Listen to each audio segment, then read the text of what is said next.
Welcome back to our DP-203 certification series.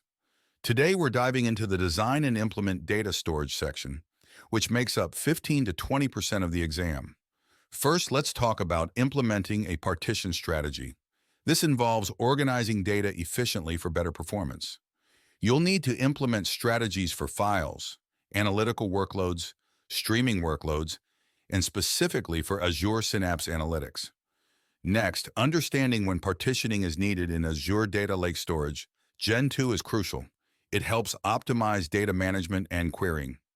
Moving on to designing and implementing the data exploration layer. This includes executing queries using SQL serverless and Spark clusters for flexible data analysis. Additionally, you'll need to recommend and implement Azure Synapse Analytics database templates to streamline data processing and integration. Lastly, ensure you can manage data lineage with Microsoft Purview. This involves tracking data origins and updates and utilizing Purview's data catalog to browse and search metadata. That wraps up our overview of the Design and Implement Data Storage section for DP-203. Stay tuned for more exam insights and tips. Don't forget to like, share, and subscribe for future updates.